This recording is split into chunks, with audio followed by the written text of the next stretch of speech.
Good morning, and thank you, everyone. It's a great opportunity to address the Climate Finance Day as part of the input to the Paris COP21 meeting later this year. The previous panel put the challenge and opportunity in perspective. As Philippe said, decarbonize portfolio or decarbonize the economy. That's the big dichotomy there. Like most of you, I am very concerned about climate change. I'm concerned, Bank of America is concerned, with ensuring the world not only has the right ideas to fight climate change, but also has the right financial resources to bring these ideas to life. We are focused on closing the financial gap. Some experts have estimated this gap to be over $1 trillion, and some significantly more. We at Bank of America decided way back in 2007 to scale up our efforts on low-carbon investment, lending money, raising capital, and offering strategic advice and expertise. Over the past 8 years, the risk-return equation has improved in many parts of the business. And for many opportunities, though, it can still be challenging. So, we are engaging each and every part of our business to help accelerate the transition to a low-carbon economy. First, we're dedicating substantial financial capital. Since 2007, we made commitments totaling $70 billion for environmental investment. We're now about $39 billion in and doing more every year. We're working to make low-carbon opportunities more accessible and investable for all our clients, corporations, institutional investors, and in the US, the retail investors. That's why our CEO, Brian Moynihan, announced the bank's $1 billion catalytic finance initiative at United Nations Climate Summit in September last year. This initiative is bringing together multiple partners with new approaches to mitigating risks inherent in clean energy financing.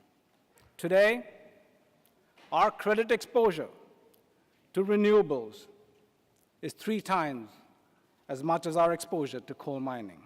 We're making progress. Second, we're committing intellectual capital. Financial capital is the lifeblood of innovation and technological progress.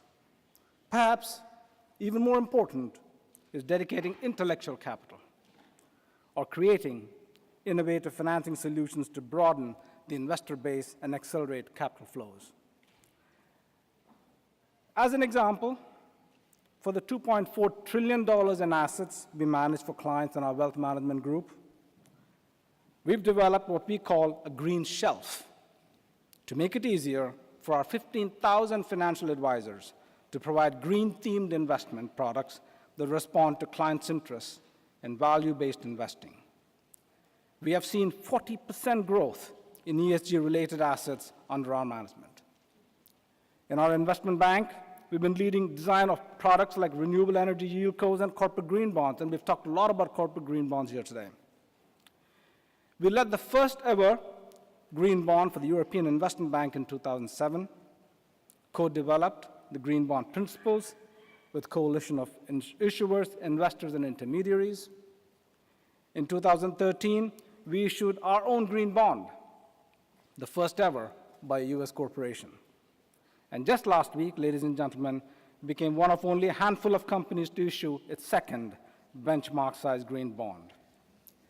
Since then, we put green bonds to work in many ways, creating the first green project bond of Latin America with Energia Ecolica that creates exposure for investors across the United States, Europe, and Latin America to wind farms in Peru. The third of our themes is public-private partnerships. In all this work, we are committed to public-private partnerships. We won't solve the climate challenge with just private capital or public capital. We have to pool our resources and our best thinking to create and deliver real solutions. A challenge like climate change requires all hands on deck. We won't solve this with just businesses, just governments, just academia, or nonprofits. It is all of us together. Last month, we hosted in New York a meeting of the Global Innovation Lab for Climate Finance. This effort is developing some exciting new ideas and financial structures for mobilizing private investment in the low-carbon sector in emerging markets. We hope that these are picked up by the Green Climate Fund, which we also support in an advisory capacity. Finally, we are committed to reducing our own operational environmental impact.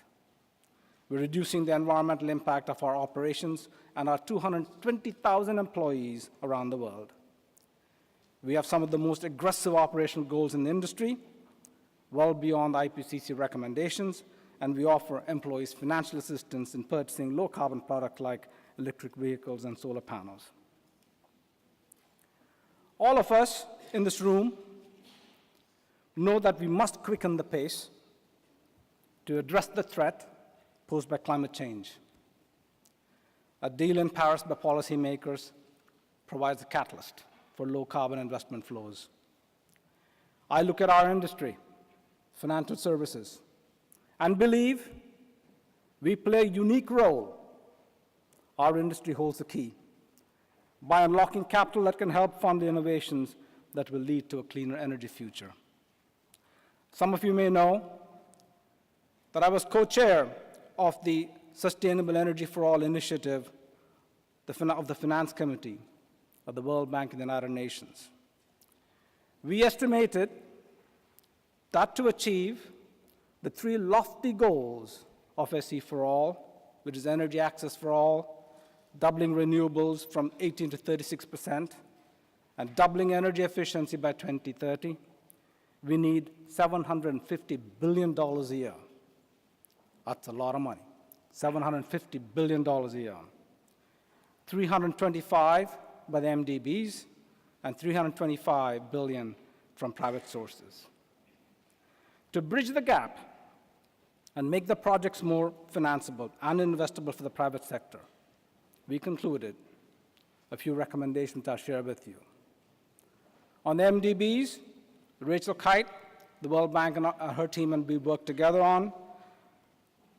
The opportunity for the MDBs is to roll up the projects to make them of size to invest. MDBs should consider not just lending to opportunities, but de-risking the projects. So the private sector, and you heard a lot about the investors out there, the private sector would then step up to invest in those projects. De-risk, take away that sovereign risk, minimize that FX risk, delay the tenor risk. MDBs can co-lend with the private sector with subordinated and senior debt, and so make it more financeable. We need all those alternatives. This is to help us leverage the enormous capacity of the MDBs and the private sector. The asset managers and pension funds that you've just heard from are a source of many trillions of dollars of money. They are keen on investing, and you've heard that today. They're keen on investing in sustainable opportunities. Their clients are pushing them to invest in sustainable opportunities. But we hear from time to time again that they don't have enough supply. There's not enough opportunity out there to invest. And the reason why, ladies and gentlemen, is the risk element that we just heard about, the correct pricing of that risk. But if the asset managers and the funds are willing to accept a 1 basis point lower risk, a lower return, or a 5 basis point lower return, the floodgates of opportunities will open up and supply will not be a problem. We talked about green bonds a lot. Green bonds today are priced the same as a regular bond. So when I talk to issuers, they come back and say, we'd love to do a green bond, but you know what? It costs us money to do a green bond. It's more expensive for us to do a green bond. So our responsibility as investors is to make sure we bridge that gap. Let us make it better for them. Let us make it cheaper for them to issue it, and the floodgates will open. We need them, the investors. You heard a lot of people. You heard the commitment to the challenge.